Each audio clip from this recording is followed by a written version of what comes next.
Iniisip lang dito ni Martin Romualdez, mga kababayan, na yung kanyang sarili. 'Di ba? O kahit anong sabihin ng mga tao doon kay President Bongbong Marcos, hindi na niya pinapansin yan. Hindi na niya iniisip yan. Ang gusto lang niya na mailihis yung topic, lalo na ng media, doon sa impeachment, mga kababayan. At ito na nga, isang buwan na pinag-uusapan ng mainstream media itong impeachment. Kahit ang daming lumalabas ngayong issue, mga kababayan, lalo na nung nadiskubre ng Supreme Court na may nawawalang 174 billion na inutang na pera, yung ibang mainstream media hindi pinagtuunan ng pansin. Meron ilang beses lang, hindi katulad ng impeachment na isang buwan na. Si Martin Romualdez at si President Bongbong Marcos, mga kababayan. Pero mas sirang-sira si President Bongbong Marcos, mga kababayan. Bakit? Kasi nga binigyan siya ng mga tao ng pagkakataon para mabawi yung dignidad ng mga pangalan ng mga Marcoses, mga kababayan. Yet, anong ginawa? Sinira pa rin, mga kababayan. Mas lalong sinira pa. Mas lalong sinira pa. Kasi, mga kababayan, parte na ng history ito na ang 2025 budget ay the most corrupt budget ng Pilipinas, mga kababayan. At under ito ng Marcos administration. Okay, magandang araw po sa inyong lahat and welcome po ulit dito sa ating Yutang Tabunan PH channel, mga kababayan. And nandito naman po tayo para sa ating panibagong reaction video ngayon, mga kababayan. At ito, pag-usapan natin ngayon. Ito, pinag-usapan pa rin nila itong impeachment trial versus Sara Duterte, mga kababayan. Isang buwan na po ito. Hindi pa rin sila tapos dito, mga kababayan. Kasi nga raw, bakit hindi pa nag-uumpisa itong impeachment trial sa Senado, mga kababayan? At ito, may balita tayo dito. Pinag-uusapan ni Karen Davila at ni former Senator Drilon, mga kababayan, itong impeachment. At ito, natukoy natin, mga kababayan. Okay, ito. Na-identify natin, mga kababayan, nako, ang tindi pala ni Martin Romualdez, mga kababayan. Ito. Napakaswapang talaga. Napaka-traidor, mga kababayan. Okay, bakit? Ito, pag-usapan natin. Pero ito, tingnan natin muna ang balita, mga kababayan. And then tingnan nyo hanggang sa huli, kasi explain natin kung ano man nangyayari dito, mga kababayan, at anong implikasyon nito dito sa administration ni President Bongbong Marcos, mga kababayan. Okay, eto na nga, kasi hindi kasi nakinig si President Bongbong Marcos sa kanyang ate, mga kababayan. Sinabihan siya ni Amy Marcos na itong mga taong nakapalibot sa kanya ay pinapahamak siya. At eto na nga, mga kababayan, lumalabas dito sa pinag-uusapan ni Karen Davila, mga kabayan, at ni Senator Drilon na talagang ito si Martin Romualdez, pinahamak talaga itong si President Bongbong Marcos. Ito. Usapan natin. Okay, by the way, bago natin umpisahan, paki-like and share ng video natin, mga kababayan, and then paki-subscribe na rin po sa ating channel. Sa lahat ng kung hindi pa kayo nakapag-subscribe, please po paki-subscribe, and then sa lahat ng nakapag-subscribe na, maraming salamat po sa lahat. Of course, palakpak. Okay, itong umpisahan natin, mga kababayan. Maiksi lang ito, and then discuss natin, mga kababayan, na kung ano man nangyayari dito. Itong parte lang na ito, mga kababayan. Okay? Ex-Senate President Franklin Drilon on VP Duterte impeachment trial. Okay? Kasi nga, overview lang, pinag-usapan dito, bakit until now, hindi pa nag-umpisa yung impeachment trial. Ano ba ang role ng Senado at ng Presidente, mga kababayan, at bakit hindi nagpapatawag ng special session itong Presidente na si President Bongbong Marcos? Ito, pakinggan natin. So you said that President Marcos Jr. can convene a special session of Congress to assemble, right? As an impeachment court. But then, what reason would the president give to convene a special session? The Constitution grants him absolute authority. No need to justify, no need to cite grounds. In fact, he can say, I am calling a special session so the Senate can address its constitutional duty to convene an impeachment court. Oh, di ba? Absolute power ng presidente, mga kababayan, ang pagpapatawag ng special session without giving any reason, mga kababayan, ha? And yet, ngayon, napapatawag ba? Isang buwan na yung impeachment. Nagpapatawag ba? Wala. Bakit? Ito, tignan natin mamaya, mga kababayan. Ito, pagpatuloy natin. That's it. That is not disallowed. But then In other words, politically, the discretion of the president to call a special session is absolute. but then politically, it might give the message to the Duterte supporters na minamadali ni Pangulong Marcos Jr. Siguro alam na rin to ng Pangulo that he can. But then is it possible he isn't calling? Because I mean, let's face it, it is campaign season. You want the votes of Visayas and Mindanao, right? So-called Duterte country supporters. So if the president does this, won't his candidates suffer? You hit it in the head, Karen. Tama, mga kababayan. Agree ba kayo dito? Mag-comment kayo dyan. Ako personally, mga kababayan, agree ako dito, mga kababayan.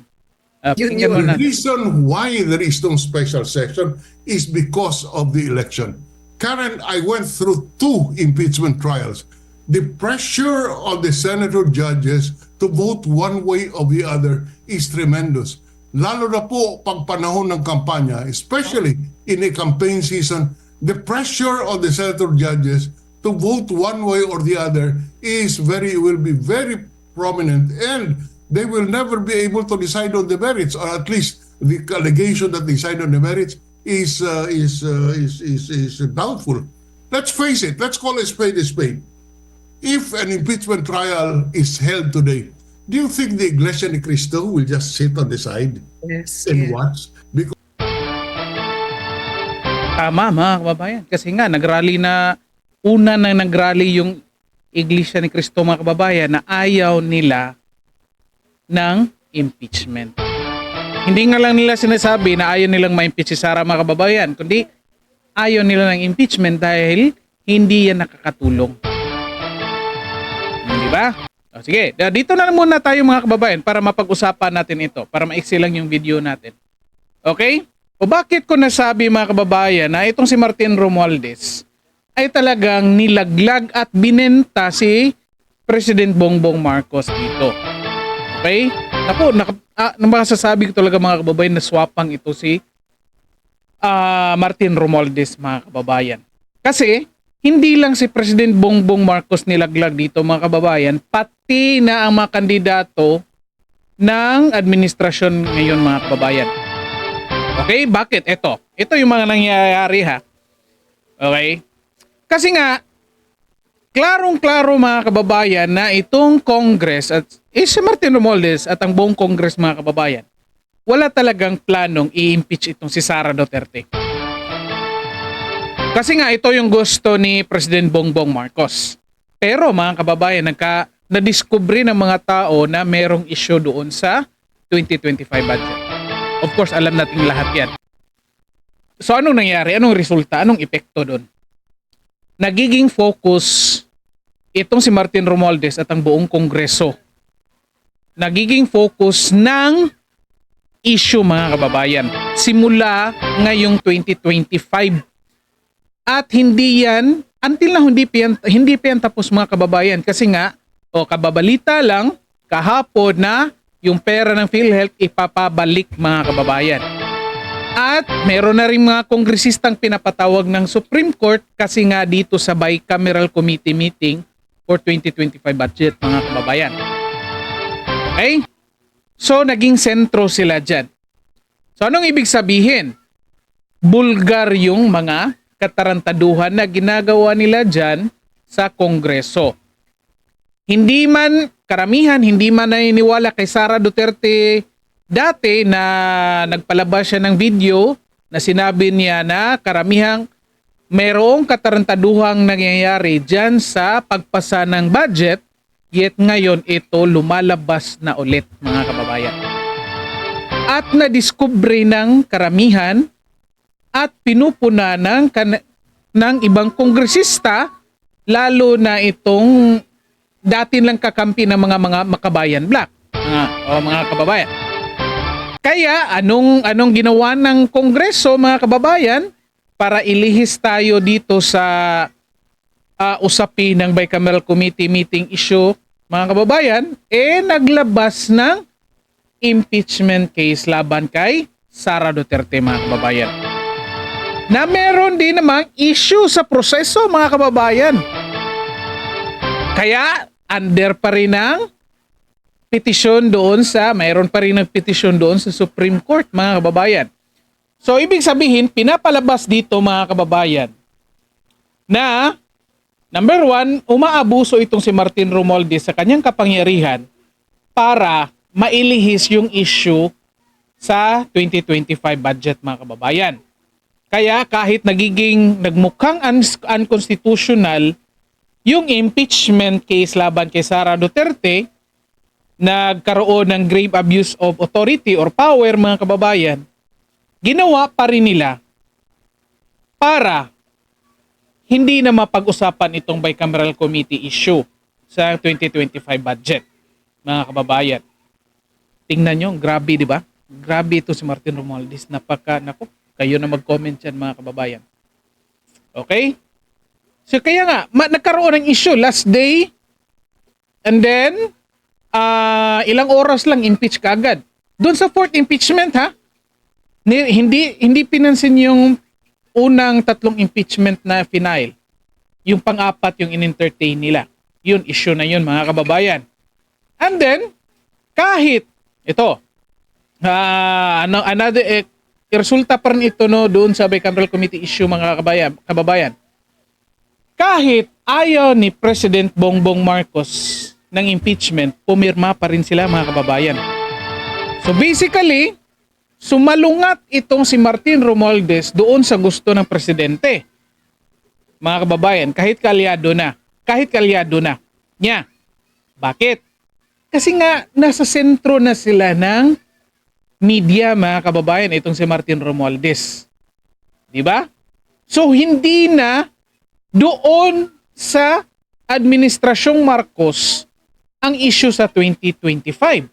Kung natatandaan ninyo, pinoprotektahan pa nga ni President Bongbong Marcos yung Kongreso doon sa 2025 budget, kung natatandaan ninyo. Yet, alam ng mga tao na ang issue nandoon sa Kongreso, mga kababayan. O, di ba? So kaya, ito nangyari, nilaglag ni Martin Romualdez si Bongbong Marcos, mga kababayan. Paano? Yun nga, paglabas ng impeachment. Kasi, para ilihis, number one, ilihis yung issue, hindi na pag-uusapan yung Bicam issue, at pag-uusapan na yung impeachment, mga kababayan. At alam ni Martin Romualdez, mga kababayan, na ang ibiblame ng mga tao, mga kababayan, ay ang Administrasyong Marcos. Kasi, bakit? Ang unang pumirma ay ang anak ni President Bongbong Marcos. And of course, iisipin ng mga tao na inutusan niya ng kanyang ama, mga kababayan. Diba? So, ito ngayon. Ang iniisip lang, ito yung pagkaintindi ko, ang iniisip lang dito ni Martin Romualdez, mga kababayan, ay ang kanyang sarili. Diba? O kahit anong sabihin ng mga tao doon kay President Bongbong Marcos, hindi na niya pinapansin yan. Hindi na niya iniisip yan. Ang gusto lang niya na mailihis yung topic, lalo na ng media, doon sa impeachment, mga kababayan. At ito na nga, isang buwan na pinag-uusapan ng mainstream media itong impeachment. Kahit ang daming lumalabas ngayong issue, mga kababayan, lalo na nung nadiskubre ng Supreme Court na may nawawalang 174 billion na inutang na pera yung ibang mainstream media hindi pinagtuunan ng pansin. Meron ilang beses lang, hindi katulad ng impeachment na isang buwan na, mga kababayan. Di ba? So kaya ito na nga, hindi iniisip iniisip ni Martin Romualdez kung anong mangyayari doon sa administrasyon ni Marcos, mga kababayan. So ang resulta nito, ginawa ni Martin Romualdez na naging hot seat ngayon si President Bongbong Marcos, mga kababayan. Siya na ngayon ang hot seat. O, di ba? Bakit? Kasi ang gusto ng mga pro-impeachment, mga kababayan, ay magtawag si President Bongbong Marcos ng special session para sa mga Senado para maumpisahan na yung trial. And yet, until now, hindi pa rin siya nagtawag. At of course, ito nga, sinasabi ni Karen Davila at ni Franklin Drilon na alam niya ni Bongbong Marcos na may authority siya magtawag ng special session kahit without giving reasons, mga kababayan. Kaya nagiging hot seat siya ngayon, mga kababayan. Okay? And of course, alam ng mga tao, lalo na yung pro-impeachment, na kung bakit ayaw magtawag ni President Bongbong Marcos ng special session ng Senado, kasi nga, nangangampanya siya para sa kanyang mga kandidatong senator, mga kababayan. Okay? Bakit iniisip ngayon ni President Bongbong Marcos ang kanyang mga kandidato? Kasi, alisin muna natin itong mga kababayan para hindi kayo ma-distract dito. Okay, walain na natin. Okay. Bakit gusto talaga ni Bongbong Marcos na manalo itong mga senador niya, mga kababayan? Kasi para, kung matuloy mo itong impeachment trial ni Sara Duterte, mga kababayan, expected itong lahat bilang utang na loob, mga kababayan, boboto ito ng guilty laban kay Sara Duterte. Of course, aminin na natin yan, mga kababayan, na yung impeachment, mga kababayan, more on political talaga yan. Regardless of the evidences na prinisinta, mga kababayan. Lalo na yung mga tao, kahit bigyan mo pa yan ng sangkatutak na proof, mga kababayan, kapag bumoto na yung senator na guilty, mga kababayan, wala talaga magagawa. Yung mga tao, maniniwala talaga na guilty yung tao. Katulad nung kay Supreme Court Chief Justice Corona, mga kababayan. Di ba? Natatandaan nyo yan. Kaya gusto talaga ni President Marcos na manalo itong kandidato niya. At ito na nga, napuna ni Karen Davila at ni Franklin Drilon, mga kababayan, na kapag magpapatawag si Bongbong Marcos ng special session, madidisgrasya itong mga kandidato niya. Madidisgrasya. Bakit? Marami pa ring tao sumusuporta dito kay Vice President Sara Duterte, mga kababayan. Lalo na sa Visayas at Mindanao. Kung natatandaan niyo, last week lang si Sara Duterte pumunta ng Cebu City, mga kababayan. Tignan niyo yung mga tao doon. Tignan niyo yung mga tao. Naglalakad lang. Tignan niyo yung mga tao nung si Bongbong Marcos, si President Bongbong Marcos bumisita ng Negros. 'Di ba? Pinansin ba? May pamimigay pa nga yun, mga kababayan, ha? Hindi ko lang alam kung ano. Sabi daw, may pinamimigay daw, mga kababayan. May Andrew E pa nga yun, mga kababayan, ha? Pumunta ng Negros. Nandoon yung governor. Nagsabi, oy, sabay tayo. BBM. Oy, mingaw man. Diba? So yan, nagpapakita na ang lakas pa rin ni Sara Duterte, mga kababayan. At natatakot si President Bongbong Marcos dyan, mga kababayan. At ito na nga. So ito na. yan, nagiging problema na ito ni Bongbong Marcos, mga kababayan. Kasi si Martin Romualdez, ang tinatakbuhan lang naman yan, ay congressman at walang kalaban. So siguradong mananalo pa rin yan kahit anong gawin niya, kahit hindi buboto yung mga tao sa kanya, mga kababayan. Di ba? Oh. And then pwede pa rin siya mag-file ng impeachment laban kay kahit kanino, mga kababayan. At ito, nagiging problema na ni Bongbong Marcos kung paanong gagawin dyan sa impeachment trial.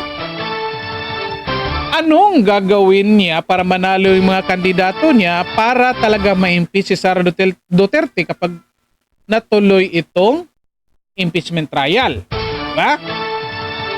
Problema na ngayon ni President Bongbong Marcos.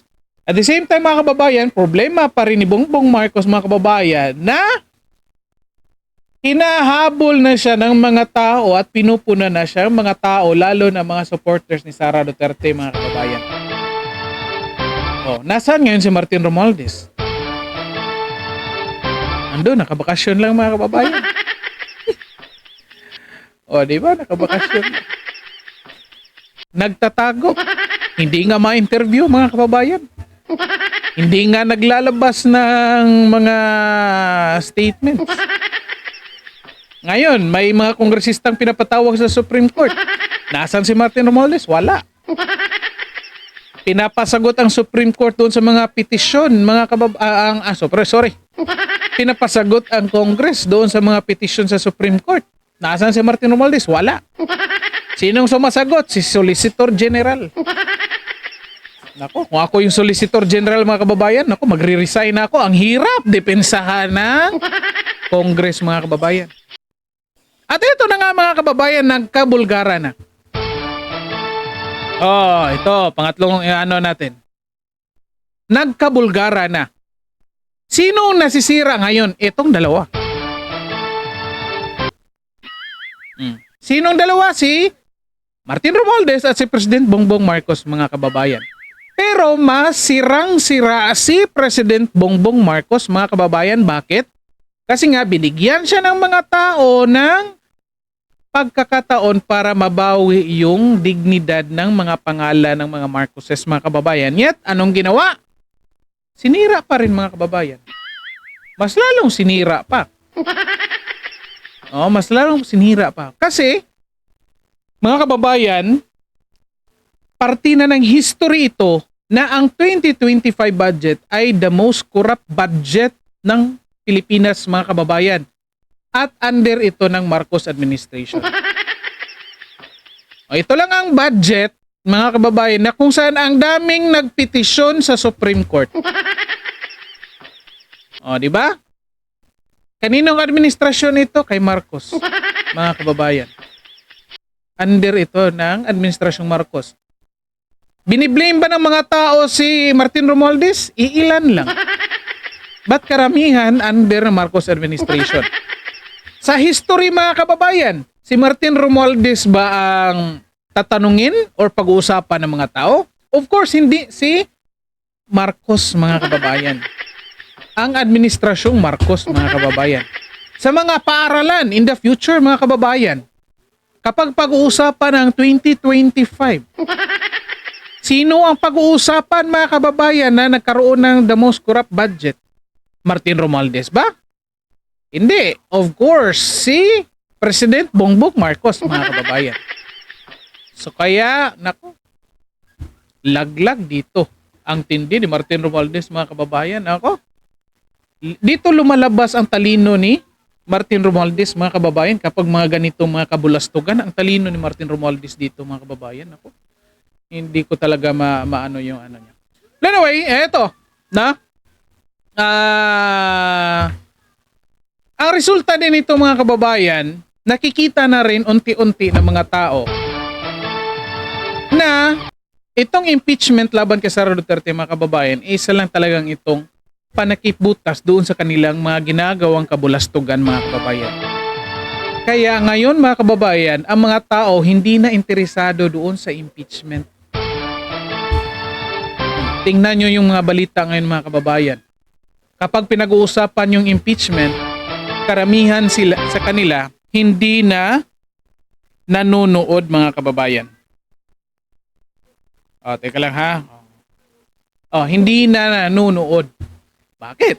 Yan nga, hindi na alam na ng mga tao na itong impeachment, cover up lang ito mga kababayan doon sa totoong issue. Na lalo na doon sa 2025 budget at doon sa nawawalang bilyon-bilyon mga kababayan na inutang natin na pera na na-discovery ng Supreme Court. Anong resulta ngayon? Ito panghuling parte natin mga kababayan. Number 1, anong resulta nito? Number 1, hindi na mababawi ng mga Marcoses yung dignidad ng pangalan nila mga kababayan. Mas lalo pa nga nasira mga kababayan. Mas lalo pang sinira ni President Bongbong Marcos at ni Martin Romualdez. Kahit sabihin natin hindi si President Bongbong Marcos nito mga kababayan. Kahit sabihin natin si Martin Romualdez ang may gawa nito. Para at least to be fair kay President Bongbong Marcos.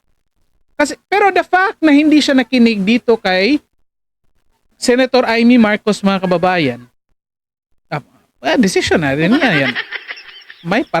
May contribution na rin siya pagsira sa kanilang pangalan, di ba mga kababayan? At ito pa, another result mga kababayan. Kasi nga nasisira na ang administrasyong Marcos ngayon, mas mahihirapan si President Bongbong Marcos ngayon mga kababayan na ikampanya itong kanyang mga senatorial candidates mga kababayan. Ako nga mga kababayan, willing akong buboto kay Ping Lacson nung una. Kasi nga bumoto ko kay Ping Lacson nung presidente nung tumakbo siya. Ngayon, nako, bilang senador, nako, hindi na ito kasali sa listahan ko mga kababayan. Hindi sa wala akong tiwala of course, nawala yung tiwala ko. Kasi nga, nakikita naman ni Ping Lacson na anong ginagawa ng administration ngayon, yet doon pa siya kumampi.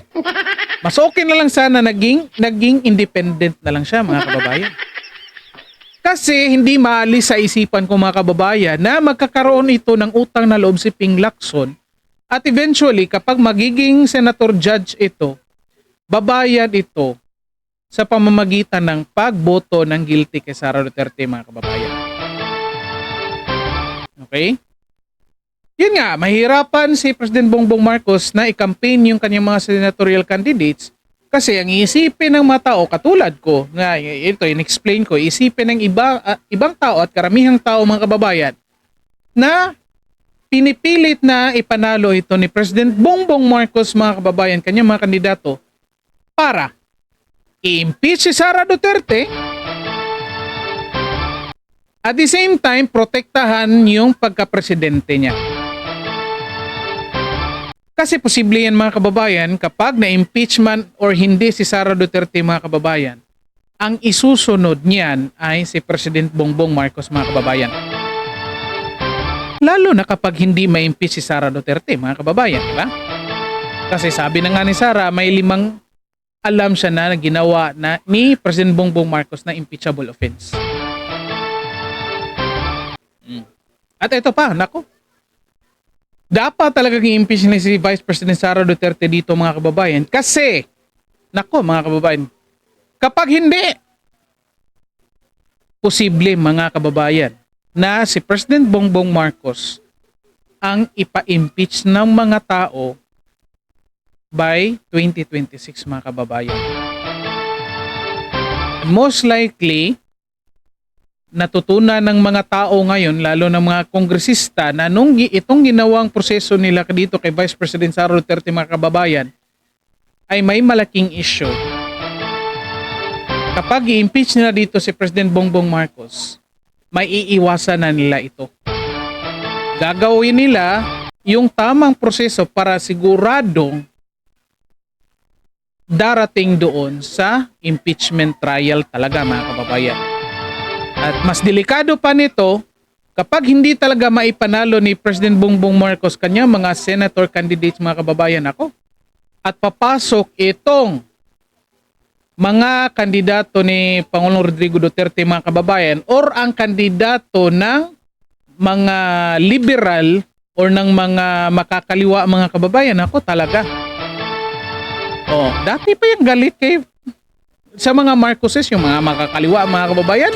Yung liberal, nako.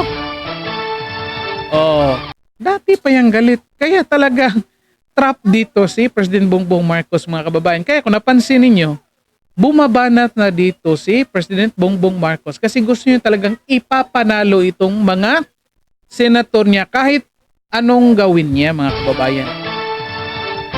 Kahit nagtatapo na ito ng putik sa ibang kalaban niya, gagawin niya ito. Kung napapansin nyo noong 2022, hindi ganito si President Bongbong Marcos, mga kababayan. Kahit anong banat sa kanya, hindi ito nagsasalita. Hindi ito gumaganti yet. Bakit ito ganito, ganyan? Kasi gusto niya talagang manalo kasi delikado talaga siya, mga kababayan. Okay? Oh, mag-comment kayo dyan, mga kababayan, kung anong sa tingin niyo dito.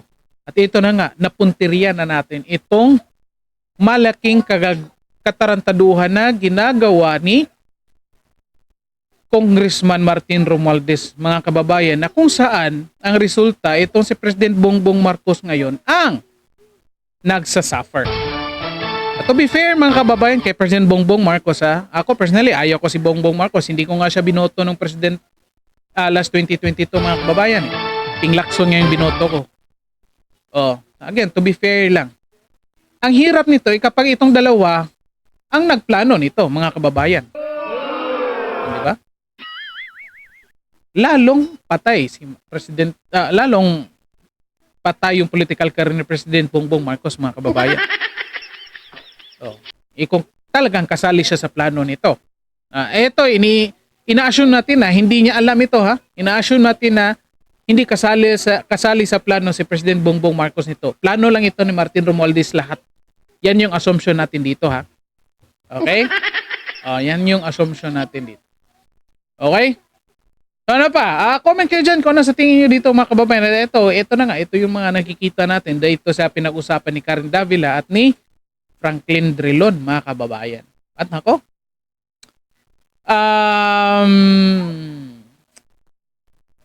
ngayong darating na eleksyon, mga kababayan, sana pumili po tayo ng sa tingin natin ng tama, mga kababayan. Ako personally, mga kababayan, of course, wala na po sa lista sa akin yung nasa liberal nung sa mga pinklawan. Kasi in history, mga kababayan, dati na akong bumuboto sa kanila. Anyat, wala namang nangyari. Dati na. Ang tagal ko nang bumuboto, mga kababayan.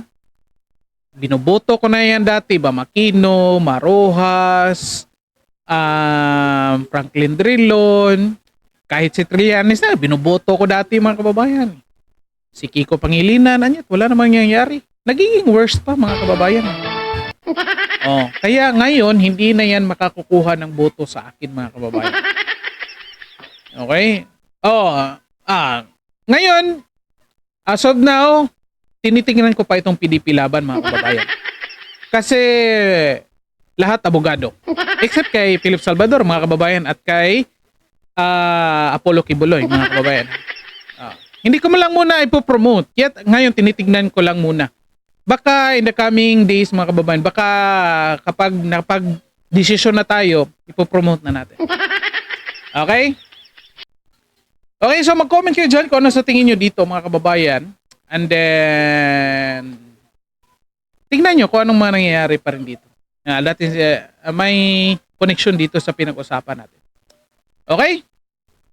So, dito na lang po muna tayo. And then, paki-like and share ng videos natin, mga kababayan. And then, paki-subscribe na rin po sa ating channel. And of course, sa lahat na nakapaki-subscribe na, palakpakan tayo. Okay? So, maraming salamat sa lahat at magandang araw sa inyo.